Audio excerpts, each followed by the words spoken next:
Jadi sekarang kalau ditanya aman mana, ya pasti lebih aman sekarang. Ya aman sekarang kan. Karena kalau dulu dana nasabah itu di bawah kelola perusahaan dan dia bisa gunakan sesuka dia gitu. Iya. Walaupun namanya segregated account. Halo, selamat datang semuanya di Bell Entertainment.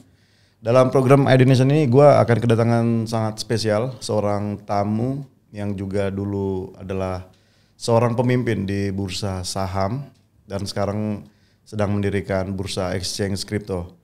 Namun kita akan lebih banyak menggali lebih dalam bagaimana sih sebenarnya personal beliau dalam membangun atau menyukai dalam bisnis trading atau saham ini. Kita tidak berlama-lama lagi. Inilah dia Pak Hamdi Hasar Baini.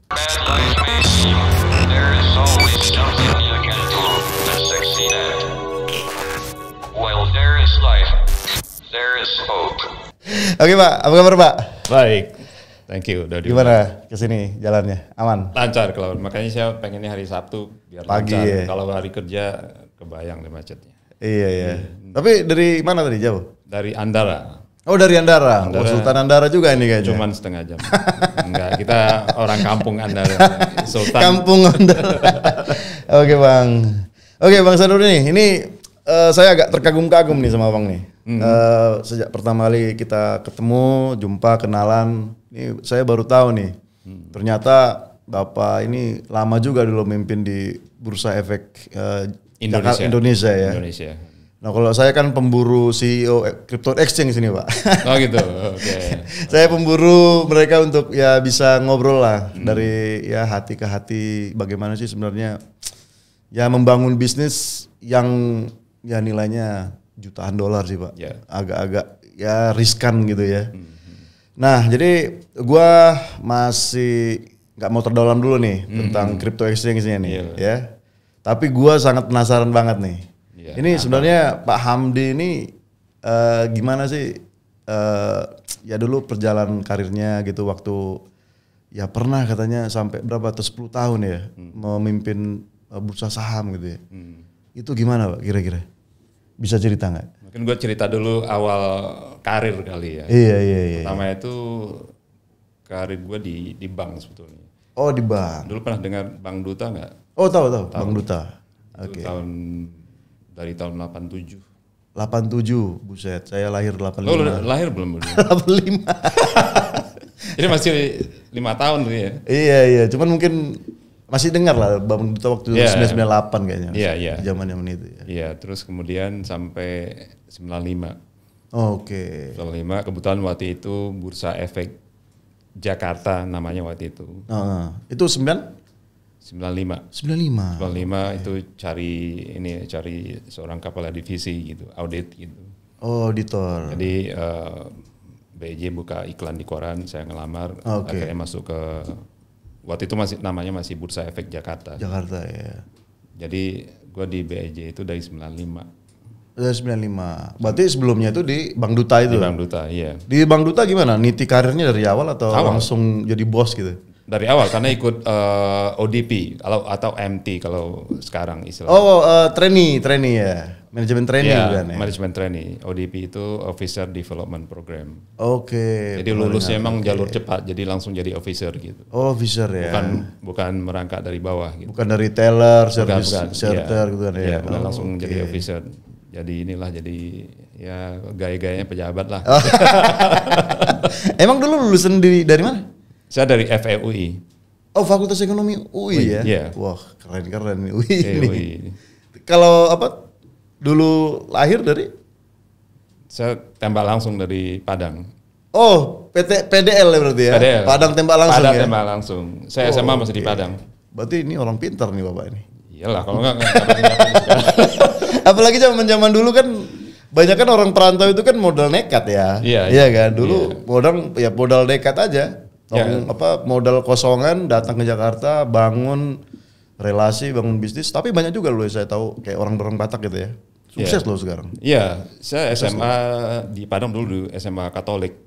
Oke. Bingung kan lu? Orang Padang sekolah Katolik gitu. Orang Padang sekolah Katolik.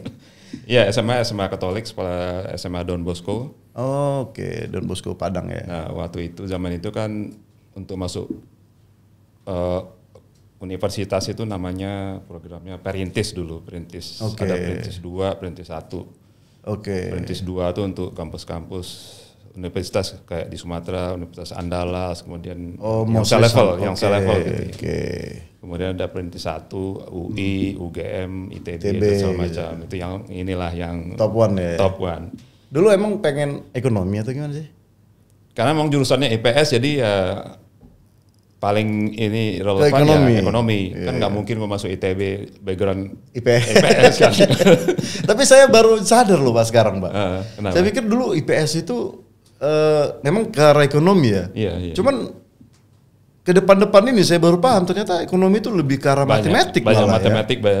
banyak logiknya, probabilistiknya. Sebenarnya banyak di situ malah. Iya. Ini saya ada cerita lucu tuh waktu kuliah di tahun pertama di FEUI. Saya ingat itu guru statistik. Dia tanya, "Kamu backgroundnya SMA-nya apa?" IPS, Pak. Hebat banget lo bisa masuk ekonomi. Jadi guru statistik bilang anak IPS bisa masuk FEUI. Itu hebat. Tapi memang kalau dulu mindset kita seperti itu. Karena sosial gitu ya, anak IPS ekonomi, itu pasti ekonomi atau hukum, sastra gitu kan. Iya. Tapi lama-lama gue pikir ekonomi itu sebenarnya itu matematik. Matematik banget. Iya. Apalagi kalau yang berhubungan dengan sekarang ya kayak indeks lah gitu ya. Ya, bahkan di ekonomi itu kan ada 3 jurusan itu, ada studi pembangunan namanya. Oke, studi pembangunan. Itu yang lebih ke arah makroekonomi kayak Menteri Keuangan itu. Oh iya, makroekonomi. Kebetulan gue satu angkatan sama Bu Sri Mulyani. Oh, satu angkatan? Satu kampus gitu? Iya. Beliau itu jurusan studi pembangunan, makanya jadi Menteri Keuangan gitu. Oh, kalau abang? Saya jurusan akuntansi. Oh, abang akuntansi malah ya? Iya, akuntansi. Makanya urusannya sama urusan audit, accounting, segala macam. Oke. Iya. Saya dulu IPA ya, cuman dapat akuntansi juga tuh. Oh, IPA dapat akuntansi? Dapat. Ya lumayan lah, nilai 9-10 terus lah. Ya, jadi lulus kemudian ikut ODP di Bank Duta sampai 95 saya masuk BEJ. Itu pertama kali karirnya sebagai kepala divisi audit. Oh, kepala langsung. Oh, satuan, iya. Kepala Satuan Pemeriksa Keuangan namanya, SPK waktu itu namanya. Satuan Pemeriksa Keuangan itu divisi audit gitu. Kalau terakhir di Bank Duta itu abang sebagai apa sih di Bank Duta terakhir? Di audit juga, kepala departemen audit. Oh, kepala departemen audit. Satu itu membawahi cabang-cabang Sumatera sampai Jawa Tengah kalau saya nggak salah.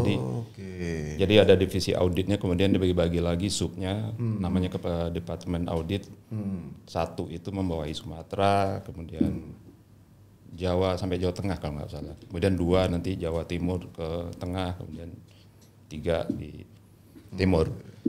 Nah, kemudian setelah di BEJ saya udah muter-muter itu dari audit ke membership, keanggotaan, kemudian ke keuangan, ke perdagangan, pengawasan. Jadi sudah hampir semua divisi udah muter. Nah, terus tahun 2010 ini juga surprise juga, gue keluar gitu dari BEJ. 2010? 2010, keluar 13 tahun yang lalu ya. Karena pengen belajar dulu di perusahaan sekuritas. Oh, sekuritas ya. Securities company. Kan BEJ itu kan bursanya gitu. Iya, bursanya. Kemudian anggotanya itu adalah perusahaan sekuritas. Oke, perusahaan sekuritasnya ya. Yang mengelola duitnya yang ya. Pedagangnya. Kalau di bursa itu kan SRO ya, regulatornya gitu.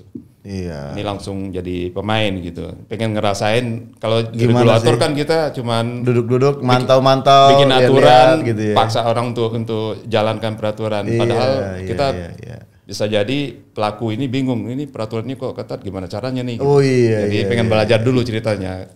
Jadi gua pengen tahu dari sisi pelaku kayak apa sih gitu. Iya. Jadi gue pindah dulu ke sekuritas. Iya. Namanya PT DBS Vickers Securities. Oh, itu DBS. pialang saham. Pialang saham itu di bawah. Atau forex semua saham, juga? saham. Oh, saham. Oke. Pokoknya yang namanya sekuritas atau securities company itu saham. Saham ya. Ya. Dia di bawah DBS Bank. Jadi anak perusahaannya DBS. Oke, Bang. Kemudian tahun 2000 cuman 2 tahun 2012 gue ikut pemilihan direksi Bursa Efek Indonesia. Oh, direksinya ya. Direksi kan karena pemilihan direksi itu bukan ditunjuk langsung oleh petinggi, bukan. Jadi para perusahaan sekuritas ini harus bikin satu paket calon direksi bursa gitu. Nanti diajukan ke OJK untuk di fit and proper test, nanti siapa yang lulus itu bisa jadi direksi. Jadi bukan ditunjuk langsung oleh satu pihak gitu. Itu kayak kompetisi kayak kompetisi juga ya. Iya. Nah, kalau kayak ini kan presiden langsung pilih pangap Iya, itu kan prerogatif jadi ya. Iya, prerogatifnya presiden. Kalau ini masih ada kontes lah ya. Jadi kontes bikin paket nanti diseleksi oleh OJK. Siapa yang lulus baru bisa jadi. Nah, alhamdulillah waktu itu saya kepilih jadi salah satu direktur Bursa Efek Indonesia tahun 2012. Nah, waktu itu periode direksi itu 3 tahun. Jadi 2012 selesai tahun 2015. Nah, saya harus compete lagi nih. Harus maju lagi. Bisa maju lagi? Bisa maksimum dua periode. Jadi satu periode selesai, yang kedua itu tidak otomatis.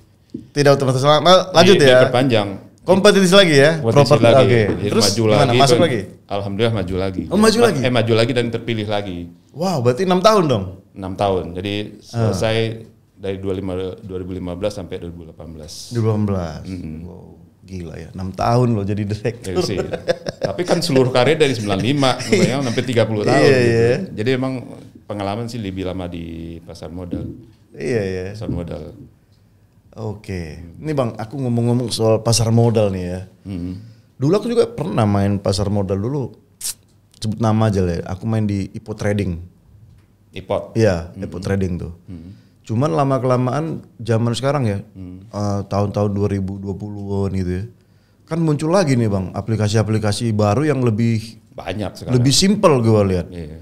Gue dulu pakai Ipot itu agak ribet sih. Waduh, ya ribet kan, banget lah. Memang Ipot itu yang pertama tuh untuk yang online. Yang online kan? Iya, nah, itu dulu zaman itu udah bagus banget, Bang. Iya. Nah, saya lihat sekarang lagi lebih gila lagi loh, lebih canggih lagi. Ya kan teknologi berkembang terus. Iya ya. Dulu kita mungkin harus beli satu lot dulu ya 500 lembar gitu 500 ya. Kemudian harga satu lembarnya itu ada berapa gitu. Jadi memang ya lumayan lah duit yang masuk itu tuh ya minimal puluhan juta gitu ya. Iya. Nah terus kan ya, kalau sekarang itu enggak juga. Bisa 50.000 pun sekarang udah bisa sekarang beli saham gitu. Bisa karena sekarang satu lot 100 kan. Atau lot 100 ya. Kalau harganya harga gocap. Oh iya 100 cuma 5.000 lu bisa beli saham. Nah kalau Abang lihat sendiri perbedaan antara trading dulu sama sekarang itu lebih ini mana sih? Lebih nggak aman mana sih sebenarnya?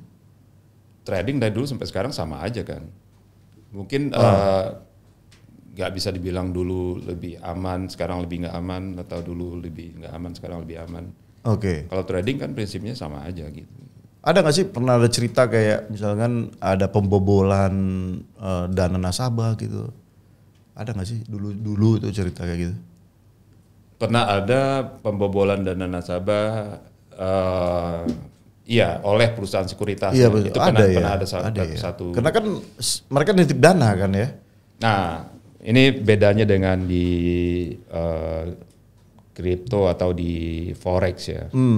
Kalau di forex atau di pialang berjangka namanya atau di crypto exchange.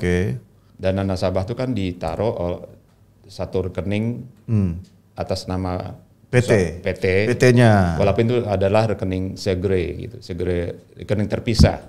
Oh, rekening terpisah dengan operasional lah ya. Oke. Segregated account. Jadi semua dana nasabah yang dikumpulkan oleh sekuritas account ya, third party account. Taruh di bukan third party, rekening PT perusahaan pialang itu, tapi khusus untuk menampung dana nasabah gitu. Itu dimonitor itu. Dulu ini cerita sejarahnya. Dulu waktu saya lupa tahun berapa itu. Ya, tidak sebelum ada yang namanya kalau di pasar modal namanya sekarang RDN. Oh iya RDN ya, pernah dengar. Siapa saya ya. RDN ya. Ya, jadi, itu ya RDN. Nah, kalau dulu dana nasabah itu dikumpulkan di satu rekening atas nama perusahaan sekuritas, artinya kan di bawah pengendalian sekuritas itu kan. Nah, dulu pernah ada kasus dana nasabah ini disalahgunakan oleh manajemen satu perusahaan sekuritas. Oke, yang tadinya dana ini harusnya nggak boleh apa-apain, nggak boleh diapain. Namanya juga segregated account kan, harusnya terpisah dari operasional perusahaan sekuritas itu. Cuman mungkin karena manajemennya kilaf gitu kan, entah kilaf atau sengaja dana ini dimainin, bukan diambil, dipakai buat tujuan lain, bukan untuk transaksi nasabah gitu. Itu Bank Senturi nggak sih? Kok bank sih ini? Kita ngomongin sekuritas nih, bank beda lagi nih kasusnya. Oh enggak ya? Bukan. Enggak, ini perusahaan sekuritas, tapi kan gue nggak bisa sebut nama gitu. Oh iya. Kemudian ya karena kasus itu, maka keluarlah peraturan yang mengharuskan adanya RDN. Oh, RDN itu terbit. Oke. RDN itu adalah rekening atas nama nasabah sendiri. Oh, atas nama sendiri ya? Ya, jadi masing-masing nasabah itu akan dibukakan RDN oleh perusahaan sekuritas. Jadi duit nasabah itu ada di rekening masing-masing nasabah itu. Oh, tapi nggak bisa diambil? Nggak bisa diambil lagi oleh si manajemen perusahaan sekuritas itu. Ya. Oh. Jadi sekarang kalau ditanya aman mana, ya pasti lebih aman sekarang. Yang aman sekarang kan? Karena kalau dulu dana nasabah itu di bawah kelola perusahaan dan dia bisa gunakan sesuka dia gitu. Iya. Walaupun namanya segregated account. Tapi sekarang dana nasabah itu di masing-masing rekening atas nama nasabah. Jadi itu awal mulanya custodian ya istilahnya ya. Custodian ya, bank custodian istilahnya ya. Bukan, beda lagi bank custodian, beda lagi. Beda lagi. Bank yang menyimpan saham-saham nasabah gitu.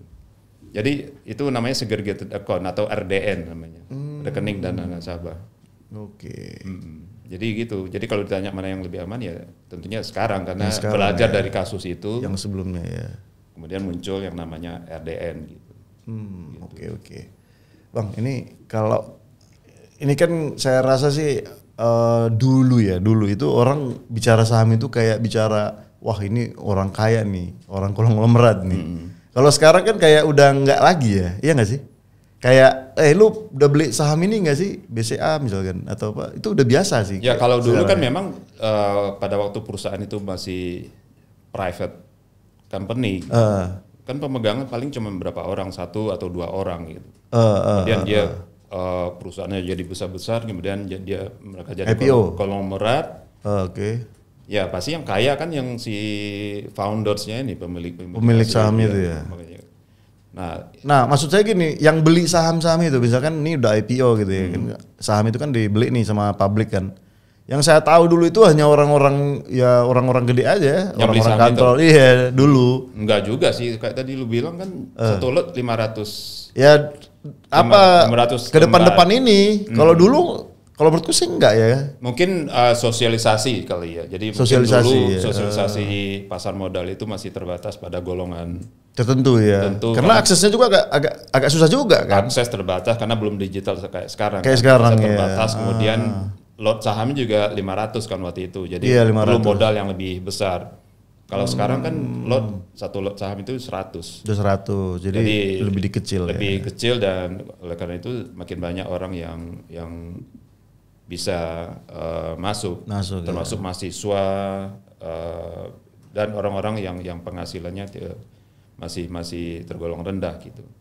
Memang itu tujuannya. Jadi kenapa dulu lotnya itu diubah dari 500 saham per satu lot sekarang jadi 100, supaya pasar modal itu akan lebih memasyarakat gitu, akan lebih banyak kelompok masyarakat yang bisa ikut. Jadi nggak cuma seperti tadi lu bilang itu, ini kesannya orang kaya aja yang bisa masuk gitu. Iya. Oke Bang, jadi gini Bang, kalau lah ini ya, kadang-kadang aku sempat mikir sih ya. Misalnya kayak aku juga punya beberapa perusahaan kan. Waduh. Nah kalau misalkan konglomerat itu loh. Kalau konglomerat itu menguasain hulu hilir. Okay. Jadi kalau gua pikir, kalau aku itu mau berbagi ke orang saham, itu kalau perusahaanku nggak untung. Tapi kalau perusahaanku untung, ambil sendiri gitu. Ngapain aku bagi ke orang lain gitu loh. Iya kan. Itu istilahnya apa ya? Hal yang normal gitu. Iya. Hal yang normal. Nah, manusiawi, gitu. manusiawi kan. Nah, kadang-kadang ini abang kan udah berjalan nih 6 tahun waktu itu sebagai direksi bursa saham ya. Ini kira-kira apa sih sebenarnya motivasi orang-orang untuk melakukan IPO itu, Bang? Ada nggak pernah dapat? Yang pasti sih kalau alasan yang kebanyakan digunakan orang adalah untuk bisa melompat ekspansi lebih cepat. Bayangkan kalau ekspansi hanya mengandalkan laba perusahaan, laba setahun berapa kemudian dikumpul-kumpulin kapan bisa lompatnya gitu. Misalnya laba cuma 10M per tahun, dia butuh ekspansi misalnya 100M. Berarti kan mereka harus nunggu 10 tahun baru bisa ekspansi. Padahal sekarang kesempatan itu sekarang gitu. Karena momennya memang sekarang. Berarti pada dasarnya bagus dong ya. Bagus. Istilahnya untuk mengumpulkan dana masyarakat bareng-bareng, terus kayak merasa bahwa perusahaan inilah milik bersama gitu ya. Satu itu karena dengan tujuan IPO, banyak orang yang ikut di perusahaan itu artinya memberikan kesempatan bagi masyarakat untuk ikut memiliki perusahaan itu kan. Kemudian di satu sisi kalau perusahaan itu dia ekspansi, buka pabrik baru di banyak daerah, artinya kan memberikan lapangan kerja baru bagi masyarakat. Nambah profit baru. Kemudian jadi di satu sisi perusahaan dapat profit, kemudian profit dibagi sebagai dividen buat pemegang saham. Tapi di sisi lain perusahaan membuka kesempatan kerja baru bagi banyak masyarakat di satu Indonesia. Sisi negara terbantu karena banyak lapangan kerja yang diciptakan, pengusaha-pengusaha baru juga mungkin kan. Kemudian pajak juga masuk ke pemerintah. Pajak juga masuk. Ya, jadi sebetulnya tujuannya tidak sangat mulia sebenarnya. Sangat mulia. sangat mulia. Ya. Tapi memang ada oknum perusahaan yang berpikir kayak lu tadi. Perusahaan gue rugi nih daripada gue nanggung rugi sendiri, gue ada dia juga cari dana orang lain gitu. Di situ dia tinggal. Dia tinggal. Jadi dia keluar, kemudian tinggal pemegang saham retail ini yang menjadi pemilik. Iya. Jadi akhirnya kapok semua lah ya. Sekian banyak orang baik pasti ada satu dua orang jahat itu selalu di pasar manapun itu selalu selalu ada. Jadi ini saya baru tahu loh. Ternyata murni sangat murni buat pasar saham itu bagus ternyata sangat buat murni negara ya. Iya, buat negara, buat masyarakat, buat industri secara keseluruhan sangat. Karena kalau saya pikir-pikir kan kayak Amerika, Eropa itu kan mereka bicara saham itu bukan bicara hal yang ini loh, bukan hal yang mewah dulu. Iya. Mereka kayak apa ya? Film apa saya lupa, kayak Pursuit of Happiness misalkan. Itu ya pemulung sendiri itu bisa beli saham. Ya nggak usah ke Amerika, di Singapura atau Hong Kong aja itu supir taksi biasa dulu. Mungkin tahun-tahun sekitar 10 atau 15 tahun yang lalu kalau kita naik taksi di Singapura atau Hong Kong. Iya. Supir taksinya udah biasa itu. Udah biasa ya ngecek harga saham. Ngecek harga gitu saham ya. kalau mereka lagi nunggu penumpang atau taksi saham itu biasa. Iya. Tapi mungkin Indonesia baru mulai sekarang gitu ya. Mungkin ya, nggak tahu sih. Sekarang sudah. Sekarang sudah ya. Gue juga ada podcast kan. Waktu itu gue mengundang seorang driver ojol yang transaksi saham. Oh iya. Jadi dia sudah jadi trader saham. Udah jadi trader saham. Sampai sekarang masih narik. Masih dari Gojek. Jadi ojek. Oke. Nah itu menarik, dia cerita, Pak saya pernah waktu itu bawa penumpang. Lagi di jalan terus dia tiba-tiba izin, Mbak saya izin berhenti dulu karena saya harus jual saham saya. Kalau nggak saya kehilangan momen gitu. Oke. Dan dia sudah berhasil memperoleh keuntungan di trading itu. Jadi sambil dia ngojek dia juga trading saham dan mungkin duit dia dari saham lebih gede dari Gojek ya. Tapi sampai sekarang dia masih ngojek sih. Iya. Tapi itu jadi success story itu buat para pengendara ojol yang lain. Iya. Itu menarik. Dia sudah jadi apa yang terjadi dulu 10 atau 15 tahun yang lalu di Singapura atau Hong Kong sekarang di kita udah biasa. Jadi pengendara ojol aja itu sudah main saham. Saya ada satu lagi cerita, saya punya podcast juga nih. Narasumber podcast saya juga itu adalah sekarang namanya bukan TKW pekerja migran. Oh, pekerja migran namanya sekarang. Ibu-ibu umur di sekitar 50-an dia kerja di Hong Kong jadi pekerja migran. Itu dia tiap hari kerjaannya, karena bosnya itu adalah pekerja juga, jadi kerja di kantoran. Jadi kalau dari pagi sampai sore rumahnya itu kosong, apartemennya itu kosong. Jadi dia tidak membantu siapa-siapa. Jadi dia kerjanya tuh nggak trading, mulai dari jam 9 waktu Jakarta sampai bursa tutup. Jam 3 ya, 3 sore. Jam 3, ya. Jam itu trading deh ya? Dia trading. Dan itu juga dia jago tradingnya. Jago. Dan itu juga jadi salah satu success story juga bagi para trader. Jadi banyak sekarang para trader yang berguru ke dia. Padahal itu ibu-ibu kita sebut TKW atau TKI. Yang tidak punya ilmu dasar ekonomi. Nggak punya ilmu dasar. Gitu ya. Hanya ya tes, dapat feelingnya. Gitu. Iya, itu sampai saking dia performance-nya bagus, performance tradingnya bagus. Itu si bosnya sampai nitipin duit ke dia. Sampai nitipin duit. Lu tradingin, yang penting nanti store ke gua hasilnya gitu. Jadi trading saham atau investasi saham sudah masuk ke level bawah sekarang. Jadi tidak lagi kesannya hanya perusahaan-perusahaan besar atau konglomerat yang bisa beli saham ya. Iya gitu. Tapi kalau aku ngelihat sih ya, sebenarnya sih banyak juga ya manipulasi saham ini ya. Kayak inilah abang ini kan ya udah 6 tahun ya, dan tambah lagi beberapa tahun bekerja di saham kan. Kan sempat ya mengalami momen-momen di mana terjadinya crash gitu ya. Kayak ada istilah kayak Black Monday lah gitu ya. Kemudian ya kayak Lehman Brothers lah, collapse gitu ya. Ini sebenarnya ada nggak sih kayak semacam orang yang mengontrol saham ini gitu? Ada nggak sih? Di pasar manapun pasti ada premannya kan, pasti ada. Pasti ada. Pasti ada dong. Ini namanya pasar. Jadi di pasar saham pun pasti ada ya. Posisi saya terakhir kan sebagai direktur pengawasan transaksi dan kepatuhan. Compliance.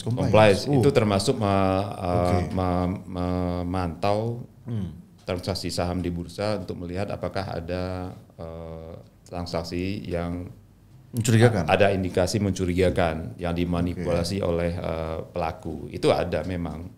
Makanya ada istilah manipulasi pasar, pump and dump, kemudian itu ada. Makanya harus ada direktur pengawasan untuk memantau itu, untuk melihat apakah ada perilaku yang mengarah ke manipulasi pasar. Jadi memang ada. Manipulasi pasar itu dalam bentuk apa? Apakah hanya mungkin sebar-sebar isu yang nggak jelas? Itu salah satu, sebar isu atau biar sahamnya ada naik gitu. Report-report yang membuat saham ini bisa naik atau turun. Bisa. Gitu. Atau juga trading yang, jadi ada yang namanya alternate trade atau apalagi ya. Ada istilah pump and dump. Jadi mereka bersekongkol. Bersekongkol, bersekutu. Kita berempat ini. Gua pura-pura transaksi, lu beli, gua jual gitu. Lu jual, gua beli. Gitu. Jadi kayak bubble buat bubble lah ya. Jadi pasarnya seolah-olah aktif kan. Aktif. Kemudian harganya dibikin naik gitu. Naik begitu. Nanti orang ikut, banyak ikut. Begitu harga udah naik. Kita siapkan duit untuk dijual gitu ya. Mereka dump. Makanya ada istilah pump and dump. Pump and dump harganya dibikin naik dulu. Itu orang lain udah kepancing semua. Iya, kepancing. Udah saham yang tadinya susah gua jual, gua dump gitu. Jadi turun langsung. Langsung turun. Yang jadi korban ya masyarakat yang tadi di atas ikut, tadi. Yang FOMO tadi. Itulah yang dibilang nyangkuters ya. Itu nyangkuters gitu. Jadi kalau ditanya apakah ada, itu memang ada. Makanya. Terus dari misalkan nih ada kejadian seperti itu dari compliance gimana? Apakah diselidiki atau gimana itu? Iya pasti. Di bursa itu ada beberapa step. Kalau ada indikasi saham yang gerakannya ini kayaknya mencurigakan, biasanya tidur digocap. Tidur digocap tiba-tiba langsung oke. Pertama bursa akan kirim surat ke perusahaan itu. Ini gak lama itu kirim surat. Orang kejadiannya kan detik. Iya, tapi kan ada proses kan. Surat pertama surat dulu. Mungkin kenaikan sekian persen disuratin dulu. Ini ada apa nih? Lu ada rencana aksi korporasi apa nih? Kok saham tiba-tiba naik? Cuman kebanyakan jawaban standar perusahaan, kami itu nggak tahu itu mekanisme pasar gitu. Udah, kalau harganya masih bergerak aneh, bursa akan keluarkan yang namanya UMA. UMA itu ada singkatan dari Unusual Market Activity. Jadi melihat gerakan saham itu unusual, bursa akan keluarkan UMA itu. Nah itu untuk mengingatkan investor, lu jangan hati-hati loh saham itu gerakannya aneh gitu, nggak biasa gitu. Oh itu memperingatin investor, bukan memperingatin yang pedagangnya. Bukan investornya hati-hati. Okay. Nah cuman sebagian investor kita, karena kan pedagang sama yang punya perusahaan juga kan beda kan? Beda kan? Beda kan. Ya, jadi yang bermain itu biasanya siapa? Perusahaannya atau pedagangnya? Kan ada pedagang itu atau perusahaan sekuritas itu kan. Iya. Kan investor kan berdagang melalui perusahaan. Iya. Ada nggak permainan dari perusahaan itu gitu? Ya perusahaannya sendiri yang bermain, bro. Tolong bisa aja. Bisa juga, kemungkinan itu selalu ada gitu. Misalkan nitip, bro, ini gue titip deh. Ya, bisa. 50 miliar, lu main-mainin, bisa nggak gitu? Bisa terjadi gitu, bisa terjadi. Ada kemungkinan bisa juga gitu. Tapi kan kebanyakan yang main yang investor ini. Yang retail ya, retail. Oh. Nah, begitu udah itu ya UMA tadi ya. Nah, begitu kalau di UMA masih bergerak liar juga, ya bursa akan lakukan suspensi. Oh, itu yang suspensi. Halting. Jadi disuspend dulu sehari gitu. Untuk itu namanya suspensi cooling down, untuk biar tertib dulu lah. Lu tidur dulu sebentar ya biar dingin dulu gitu. Tapi dia listing itu ada nggak sih kalau di bursa? Ada, ini terus nih lanjutannya nih. Habis suspensi 1 hari itu kemudian kalau masih bergerak liar bursa akan suspend lagi. Oh, suspend lagi. Suspennya itu bisa lama itu, tergantung. Dan itu prosesnya tidak hanya suspend, bursa akan melakukan pemeriksaan. Oh, melakukan penyelidikan juga? Penyelidikan. Jadi dikumpulin semua siapa pemainnya, investornya, siapa yang bermain, siapa miternya, itu sampai bursa bisa menyimpulkan apakah ini betul ada. Apakah ini memang normal gitu ya, atau ini. Ya. Tapi kan kayak FOMO kan, abang nggak bisa ngeliat itu normal atau enggak? Kan FOMO itu kan normal. FOMO normal, cuma FOMO itu kan normal. Istilahnya karena ada berita, ya udah semua ikut, itu kan normal. Ya, bukan istilahnya akan atas ajakan tertentu. Nggak, cuman kan informasi nggak cuman itu, bursa akan melihat informasi lain. Apakah udah ada upaya seperti tadi pump and dump tadi itu? Oh iya, jadi istilahnya orang yang ini dulu ya, dimainin dulu ya. Semua transaksi diperiksa. Apakah ada tadi orang sekelompok orang yang angkat harganya sampai tinggi gitu. Nah, sambil diperiksa tadi itu bursa sahamnya kan disuspend kan. Iya. Itu bisa lama sampai bursa yakin bahwa nggak ada apa-apa. Nah, kalau sampai 2 tahun disuspend nggak selesai juga. Oh iya. Itu bursa bisa mendelist. Oh, delisting ya. Delisting. Oke. Jadi kalau tidur 2 tahun ya ngapain lagi ya? Jadi bisa di delist gitu. Oke. Jadi step-stepnya kayak gitu. Jadi kalau delist itu misalkan masih ada sahamnya entah 30 miliar gitu, itu dibalikin duitnya? Nggak ada. Kan itu resiko beli saham. Kalau lu beli saham yang perusahaannya nggak bagus ya, risikonya kan duit hilang. Kan misalnya di list, nyata perusahaannya udah tutup, nggak beroperasi, siapa yang mau balikin? Oh iya, siapa yang mau balikin duitnya? Iya. Oh oke. Jadi itulah salah satu risiko. Hilang aja ya. Hilang investasi. Di investasi di manapun, ya? Misalnya taruh duit di bank, terus banknya bangkrut. Kan masih ada LPS, Pak. LPS ya kan 2 miliar. Iya. Kalau duit lu 100 miliar ya baliknya 2 miliar ya. Iya. Tapi kalau bursa nggak ada sama sekali kan, LPS itu nggak ada. Ya hancur aja kan. Hancur aja gitu. Ada sebetulnya yang namanya asuransi. Semacam LPS di bursa ya. Di pasar modal. Pasar modal. Tapi ada. Tapi nilainya tidak 2 miliar tidak. Enggak sampai. Saya tahu sekarang berapa itu. Tapi ada. Oh, tapi ada ya. Tapi itu bukan menjamin kalau lu rugi karena saham harga itu saham kalau turun. Misalkan perusahaannya mungkin bangkrut kali ya. Disalahgunakan tadi oleh disalahgunakan. Makanya muncul itu. Tapi kalau gue rugi nih, gue beli saham sekarang harganya gocap, ganti dong, itu nggak ada. Nggak ada yang menjamin itu. Iyalah, nggak mungkin lah orang menjamin. Pasar modal lu jual, masa lu rugi gue yang ganti? Iya makanya, jadi nggak ada. Jadi kalau ditanya apakah ada manipulasi, itu pasti ada, di pasar manapun ada. Tapi bursa punya mekanisme untuk mencegah itu terjadi gitu. Oke. Ngomong kenapa gue ngomong saham, gue nih Bitwiwi ini crypto exchange loh. Sabarlah, kan masuk kita. Oke Bang, jadi ini agak menarik sih saham ini ya. Iya sangat menarik sih investasi. Nah, nih masuk nih ke topik abang nih. Nah setelah abang nih keluar nih dari bursa saham Indonesia ya, bursa efek Jakarta ya. Bursa Indonesia kan, sekarang namanya. Oh, bursa efek Indonesia kan. Nih abang kan melompat lagi nih, ngelirik exchange crypto nih. Ini apa sih yang membuat abang ke sini? Abang nggak tahu kalau sekarang itu Itu udah 32 loh Bang. 32 exchange. Tahu. Artinya apa? Market kita pun masih 20 juta. 20 juta user. Dan user aktifnya Bang, satu hari itu paling 100 ribu. 100 ribu. User aktif loh. Yeah. Dari 20 juta yang mendaftar nih. Ini saya dapat dari Bapepti kan. Ini gimana nih persaingan 32 exchange ini? Abang ada ini nggak? Ada maksudnya kenapa sih abang harus pindah ke sini gitu? Kenapa nggak ya mungkin di forex atau mungkin abang buat sekuritas lagi gitu atau ya yang lain-lain lah gitu? Kenapa?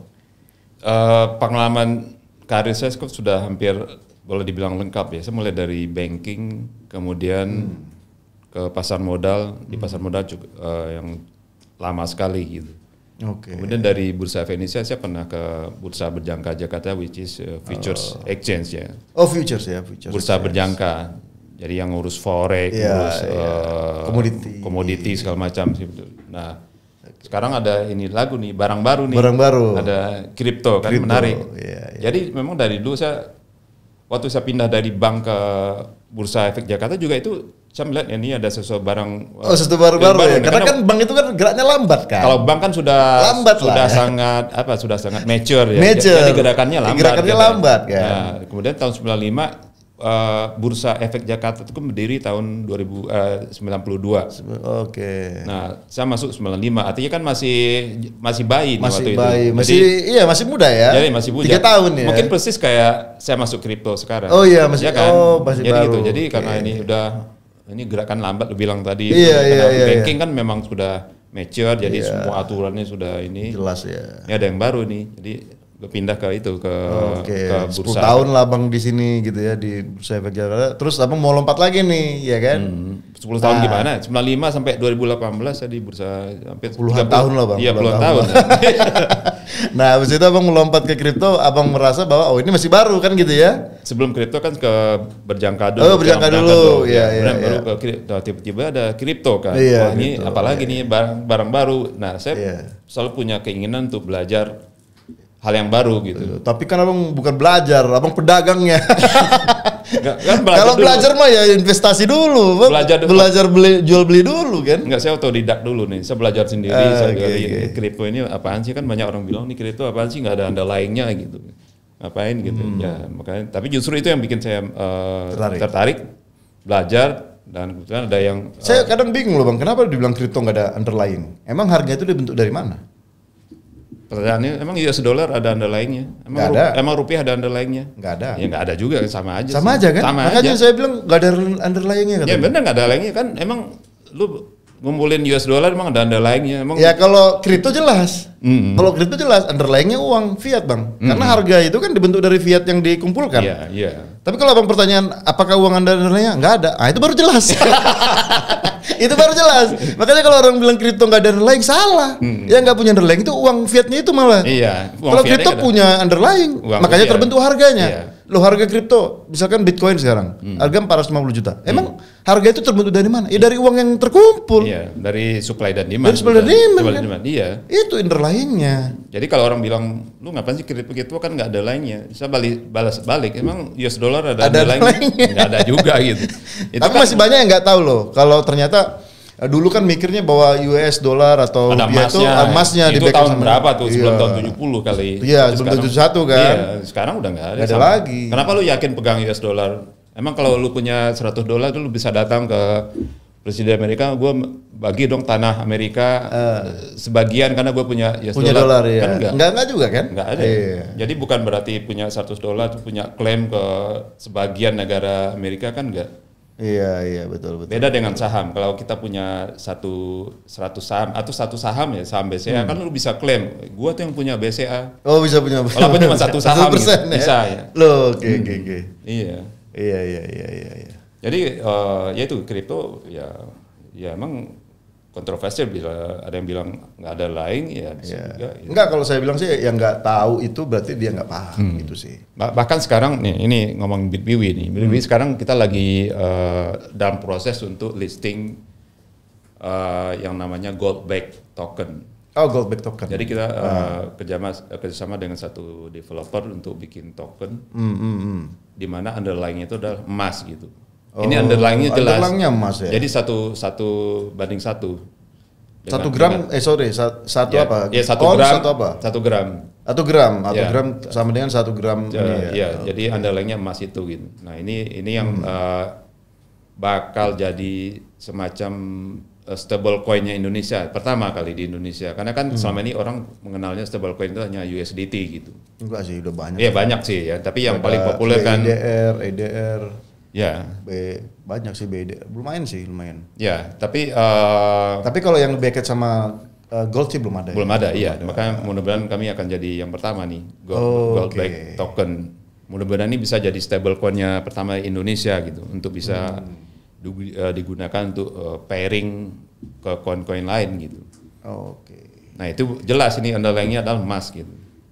Walaupun sebenarnya emas sendiri bisa fluktuatif juga. Iya, tapi nggak se-volatile inilah kripto sendiri kan. Bisa satu hari 10%, besok minus 50%. Bisa. Kalau ini kan enggak lah ya. Enggak. Sehari mengikuti itu harga emas kan dia. Plus minus 1% pun udah bagus banget sih sebenarnya. Iya. Oke. Nah berarti ini aku kadang-kadang bingung ya Bang ya. Kalau exchange itu selalu menggunakan kata BitWW lah, bit apalah, bit inilah gitu kan. Ini apa kurang kreatif buat nama gitu? Ini BitWW ini dari mana sih inspirasi Bang? Apanya? Namanya BitWW itu? BitWW itu sebetulnya gabungan bahasa Inggris sama Mandarin itu. Bit itu kan ya dari kata bit di istilah di IT, atau bisa juga berarti bit digital lah ya. Digital. Atau bisa juga berarti coin gitu. Oh ya, koin ya. Jadi Bitcoin itu artinya impressive coin. Oh, Bitcoin, abang artinya dari Bitcoin. Yeah. Oh, berarti bit itu impressive coin. Wiwi itu impressive kurang lebih artinya dalam bahasa Mandarin, saya bukan. Oh, wiwi. Okay. Bit itu dari ya kayak Bitcoin. Jadi kita bisa artikan bit itu coin gitu. Jadi arti Bitwiwi itu adalah impressive coin. Impressive itu artinya? Menarik, sangat menarik. Sangat menarik. Yeah. Impressive. Impressive. Okay. Yeah. Kenapa nggak II gitu Bang? Kalau Indonesia kan baca yang tertulis. Ya, makanya lo belajar bahasa Mandarin. Gitu. Anak saya aja lah Bang belajar bahasa Mandarin. Udah tua ini Bang, nggak bisa mikir lagi Bang. Berapa umur lo tua? Aduh udah tua Bang. Tuan gue kali. Iya. Aduh. Nah ini Bang, ini agak-agak satu lagi nih, ada yang pertanyaan gue. Jadi kan kalau sekarang itu kan untuk buat exchange itu kan harus ada modal 100 miliar kan ya. Iya. Wow. Itu uang yang sangat besar sih Bang ya. Sangat. Kita kalau gue compare nih ya sama katakanlah pinjol ini. Pinjol paling berapa? 25 miliar kan? Kemudian SCF, security crowdfunding itu paling 15 miliar ya kan. Ini kan masih kecil-kecil Bang. Kalau forex berapa Bang? Forex modal dasarnya? Saya lupa. Nyampe 50 miliar? Atau lebih? Kayaknya nggak sampai. Nggak nyampe kan? Nggak nyampe, iya. Nah kripto ini kan agak lumayan tinggi kan ya, 100 miliar gitu kan? Sangat tinggi. Oh sangat tinggi ya malah ya? Ya karena terus terang kan tadinya kan modal itu cuma 50 miliar. Iya tadinya 50 miliar. Kemudian pada waktu kami mengajukan izin, biar tuh entry-nya ditambahin tiba-tiba lah ya. Bapeti bilang modalnya dinaikin dari 50 ke 100. Untungnya pemegang saham kami seminggu kemudian langsung tambah gitu. Oh langsung nambah ya? Nambah. Wow. Jadi memang mungkin ya Bapeti sebagai barrier to entry. Iya, jadi biar to entry. Biar yang masuk ke sini nggak cuman orang yang aventurir coba-coba. Apalagi startup, ngomongnya startup exchange ya nggak bisa. Dari mana duitnya? Jadi emang harus pemegang saham atau pengusaha yang memang sudah existing dan punya modal kuat dan memang serius. Jadi kan nggak main dulu mempertaruhkan 100 miliar kalau nggak serius ngurusnya kan bahaya buat yang punya platform bahaya duitnya hilang. Habis itu gimana? Jadi memang mungkin ya Bapak Peti menggunakan ini sebagai barrier to entry. Jadi nggak sembarang orang yang masuk ke sini. Jadi memang berarti secara regulasi tidak memihak. Tidak memihak. Ya. Kalau lu mau punya duit 100 dan punya platform yang ini ya udah masuk silakan gitu. Iya. Karena kalau saya lihat sendiri sih kayak perputaran duit ya. Ini saya lihat dari CoinMarketCap. Ini contohnya kayak ya 5 bigs lah ya, kita sebut nama lah ya. Kayak Toko Kripto, Indodax, Rekeningku gitu ya, RQ, Pintu gitu. Itu saya lihat rata-rata bang, satu harinya mereka itu hampir 4 jutaan loh. 4 juta apa? 4 juta US dollar. Perputarannya loh. Berarti kalau 4 kali 5 kan berarti 20 juta US bang. 20 juta US. 20 juta US itu udah berapa itu? Hampir 300 miliar bang. Iya betul. Perputarannya sehari itu bang, sehari loh. Iya. Berarti sebenarnya masih wajar ya 100 miliar ya untuk ini ya. Sangat wajar karena memang wajar, ya. Uang yang mereka kelola memang gede kan. Gede banget. Memang gede. Iya, jadi memang dibutuhkan modal yang gede. Iya. Untuk menjamin bahwa transaksi nasabah aman gitu. Karena kan regulasinya memang lumayan ketat kan di kita. Terus kan aku ada pernah dengar cerita nih bang, katanya karena kripto ini kan 24 jam ya tradingnya. Kalau sementara di saham kan ya hanya ini kan 2 sesi kan. Satu sesi ya paling 2 jam 3 jam gitu kan. Berarti total 6 jam lah bang, satu hari kan.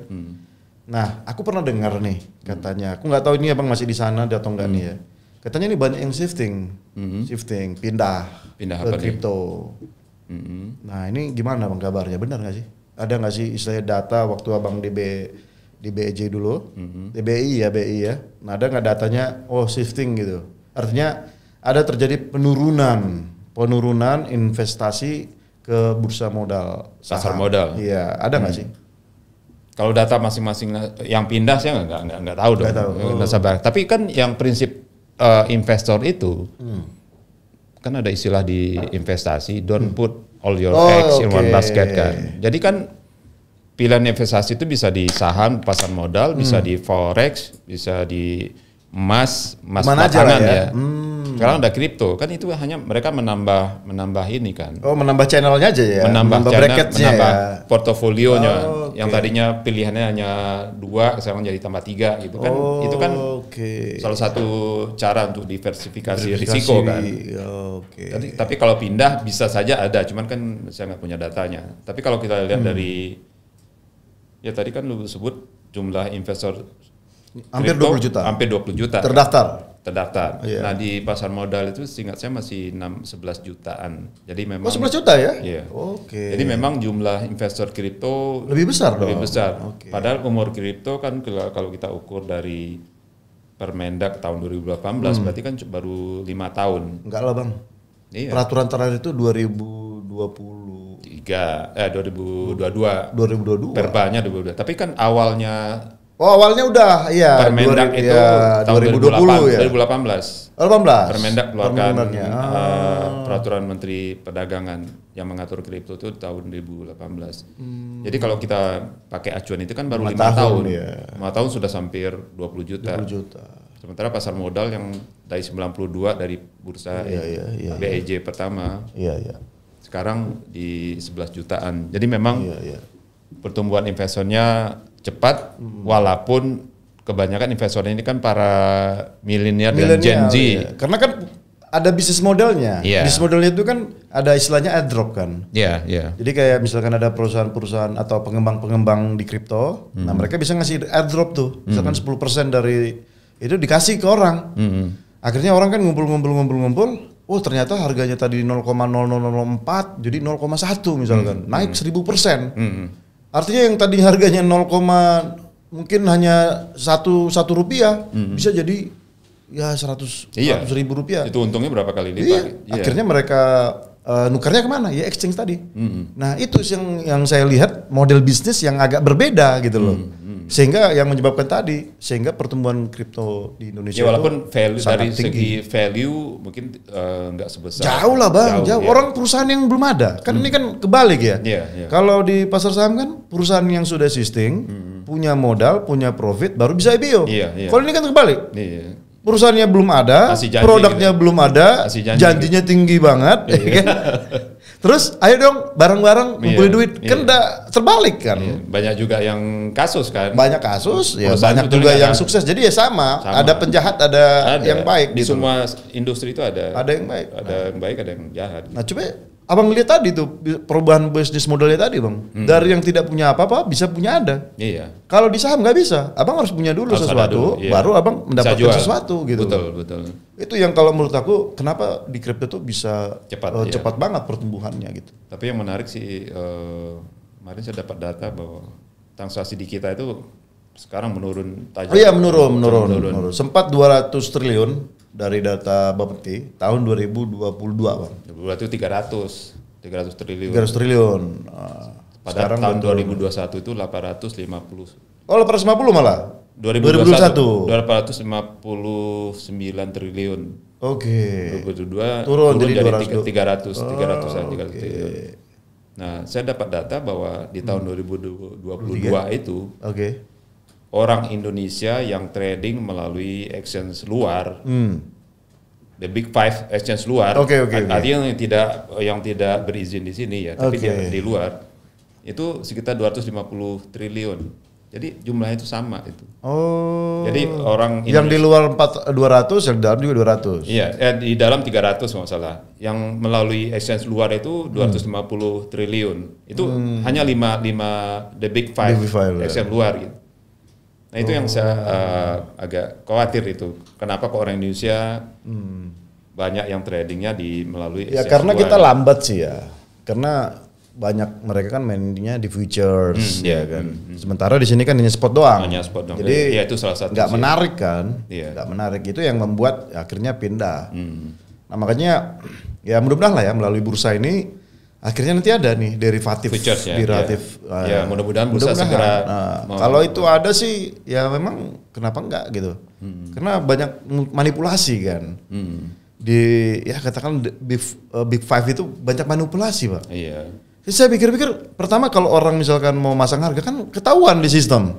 Berapa banyak orang yang pasang long ataupun berapa banyak yang pasang short deh kan. Kan tinggal dinilai ya udah kita short aja. Selesai.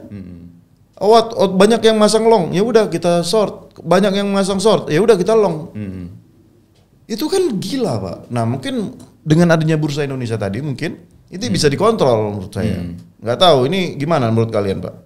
Ya, memang keberadaan Bapepti, kemudian ada bursa, ada clearing, nanti ada custody. Itu sebetulnya itu untuk dalam rangka meningkatkan pengawasan terhadap pasar kripto semua. Jadi nggak cuma Bapepti doang, berarti kan tangannya berapa gitu.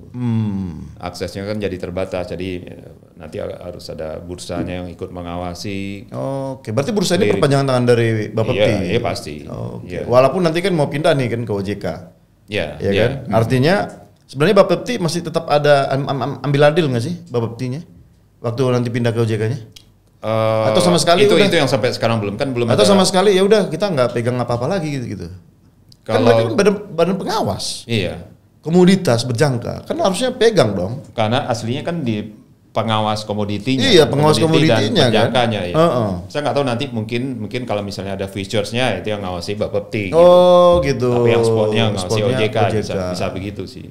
Atau misalkan memang kayak untuk mendaftarkan token yang baru, mungkin ICO. ke Bapepti. Enggak dong, kalau ICO mestinya sih OJK menurut saya. Karena itu OJK. Karena itu kan pengumpulan dana. Iya, itu kan crowdfunding kan maksudnya kan. Kan. Harusnya sih OJK. Jadi ICO, STO atau IEO itu mestinya ke sana ya. OJK karena itu pengumpulan dana kan. Oke. Jadi mungkin karena sampai sekarang kan PP-nya belum keluar nih. Iya, belum ada keluar ya. Ya kan baru masih di undang-undangnya kan. Undang P2SK. PP-nya belum.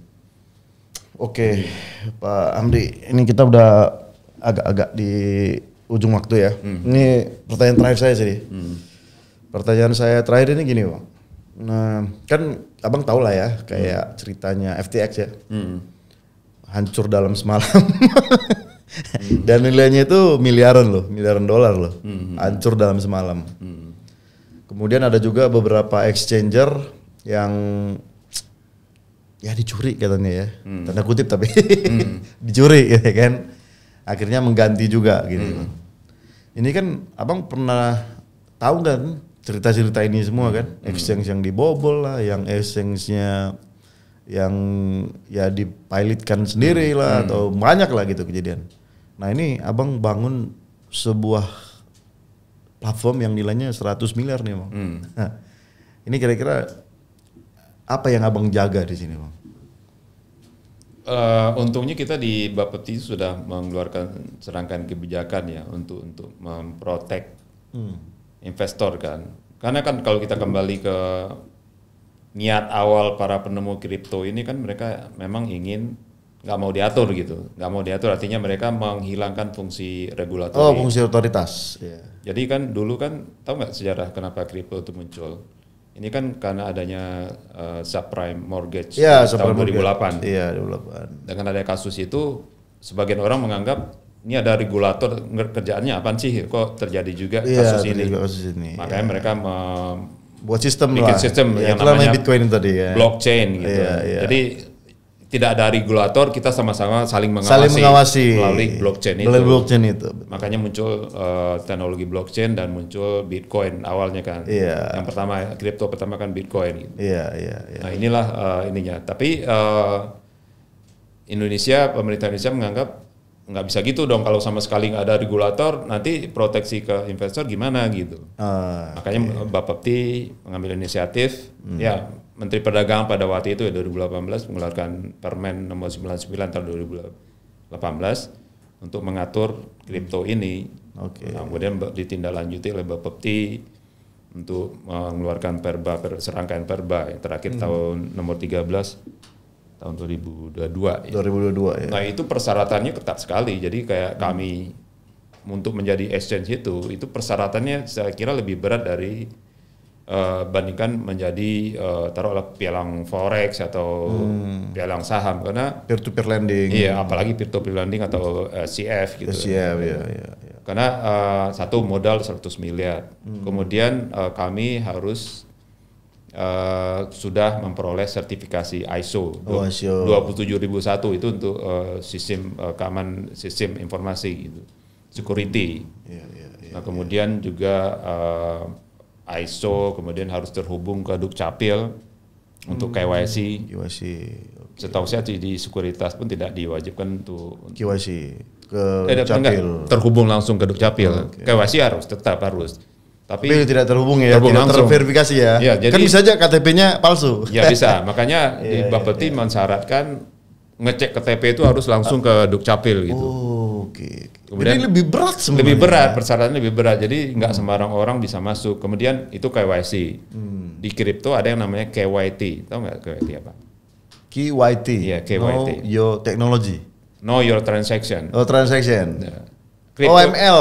Kripto itu kan kalau pindah antar wallet itu kan cuman kode-kode komputer. Iya, kan nggak ada yang tahu ini dari siapa. Nggak tahu. Nah, tapi di peraturan Bapepti itu disyaratkan kalau satu wallet menerima kiriman koin dari wallet yang lain itu harus tahu yang ngirim itu siapa.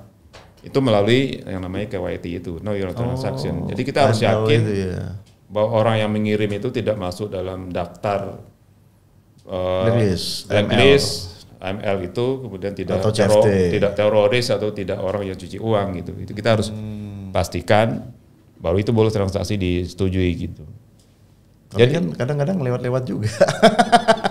Nah, bisa juga oknum bisa aja gitu. Jadi lewat-lewat juga ya kan. Ini kan terakhir kayak ya Israel sama Hamas nih kan. Perang kan terakhir kan di ban itu banyak akun-akun kripto di Binance katanya. Iya, jadi pemerintah dalam ini Bapepti sudah mengambil langkah-langkah untuk pengamanan gitu. Iya. Walaupun sebagian orang nganggap wah ribet ya transaksi di Indonesia kok aturannya banyak banget. Tapi sebetulnya itu kan tujuannya untuk proteksi investor. Jadi jangan sampai nanti itu tadi yang terjadi atau nasabahnya hilang gitu karena diambil oleh si pedagangnya gitu. Iya. Itu untuk proteksi itu. Oke, sangat-sangat menarik. Oke Bang. Ini kita kan udah tahu nih ya. Istilahnya ya Abang sendirilah yang sudah berkecimpung puluhan tahun di akhirnya ke bisnis, artinya kan melihat masa depan ini. Melihat masa depan bahwa kripto ya gonna be big ya kan di Indonesia. Seorang teman saya dia punya quote yang pernyataan yang menarik. Semua akan kripto pada waktunya gitu. Kalau saya dicatur semua akan Magnus pada waktunya, Bang. Iya. Ya, semua akan kripto pada atau paling nggak semua akan digital pada waktu. Jadi nggak bisa lagi bertahan di modal bisnis yang tradisional gitu. Uncommon business ya. Ya gitu. Uncommon business. Karena saya pernah baca satu hasil riset dari Gartner kalau nggak salah. Gartner. Dia bilang tahun 2030 itu bank-bank konvensional 80% dari bank-bank konvensional akan hilang gitu. 80%. 80%. 2030 ya. 2030. Artinya kalau bank lama-lama ini pedagang kripto jadi bank ini.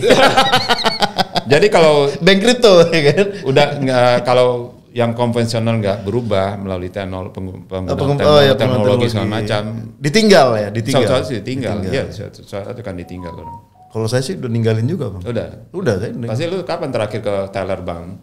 Udah nggak pernah lagi. Nggak pernah lagi kan? Nggak pernah lagi. Saya tuh istilahnya duit itu ya selalu masuk ke kripto semua deh. Oh, kripto semua. Paling kalau misalkan ada kebutuhan baru saya withdraw. Aduh, berarti. Jadi kalau ngecek bank saya ya silakan aja. Nggak ada ya? Ada nilai paling di bawah 55 juta. Iya. Semua di kripto ya? Semua kripto. Berarti udah punya berapa Bitcoin? Gitu. Enggak juga. Tapi tuh saya ketemu sama teman saya juga sama. Sama gitu? Sama. Mereka nabungnya tuh di kripto. Tapi selected lah ya, enggak selected lah, cuman kan ya ada spekulasi. Abang udah ngerti lah, ada yang jangka panjang, jangka menengah, jangka pendek, ya kan. Tapi ya itu akan terjadi sih. Iya. Saya yakin. Ya, saya juga punya teman dia bilang 90% sih. dari investasinya di kripto gitu. Saya yakin sih. Padahal tadinya juga dia orang finansial gitu, orang dari lingkungan pasar modal juga gitu. Gartner loh, Bang. Iya, Gartner yang bilang 2030 ya. 2030 80% dari bank konvensional akan hilang. Oke. Abang baca itu makanya ya udahlah. Kita ke kripto aja. Enggak kan banknya bisa kerjasama. Bisa berubah juga jadi bisa bank jadi digital atau mengubah model. Ya bank kripto lah, di Swiss ada bank kripto. Ada di Swiss. Dan terakhir saya dengar salah satu bank besar di Singapura sudah punya produk investasi di kripto gitu. Iya, artinya kan pada akhirnya semua akan kripto ya. Walaupun yang berpikir konvensional masih nganggap kripto apaan itu ya? Paling 2 tahun hilang. Iya, 2 tahun hilang ya. Kan? Iya. Tapi ini udah berapa tahun nih belum hilang. Belum hilang. Mungkin ya kalau blockchain kan nggak cuma dipakai di kripto kan. Iya. Bisa dipakai di industri apapun. Industri supply chain, healthcare. Nah ini makanya kan muncul istilah Web3 ya. Iya. Jadi Web3 itu aplikasi yang berbasis kripto sama blockchain lah. Suatu saat mungkin sertifikat tanah nggak ada lagi. Nggak ada lagi. Pegang itu semuanya di blockchain. Biar nggak gampang diduplikasi, dipalsuin gitu. Oke, berarti banyak ini yang harus kita deploy itu, Bang. Harus berubah. Harus berubah. Jadi nggak hanya ngomongin duit, tapi ngomongin ke aplikasi use case-nya kan? Iya, betul. Oke, Bang Hamdi. Ini 1 jam ngobrol-ngobrol banyak banget insight yang kita bisa dapatkan. Ya pesan terakhir lah, Bang, buat para anak muda tentang kripto itu apa sih, Bang? Pesan terakhir Abang gimana? Ya kalau saya sih pesannya apapun ada temuan baru jangan dilihat sisi negatifnya dulu gitu. Lu belajar dulu gitu, pelajari, lihat, udah tahu, udah yakin masuk gitu. Jadi ada 2 hal sih. Satu jangan ini dulu, jangan apatis dulu, belum apa-apa langsung nolak gitu. Pelajari dulu gitu, siapa tahu lebih lihat menarik. Lihat dulu gitu. Nah, yang kedua yang pasti itu jangan FOMO juga sih. Jangan FOMO, jangan terlalu ikut kripto, ikutkan kripto tapi nggak tahu itu apa kripto, gimana teknik transaksinya sama macam ya, nanti dasarnya apa, kenapa itu dibentuk gitu ya. Jadi satu ya knowledge dulu sih itu. Knowledge kemudian jangan FOMO gitu, jangan FOMO.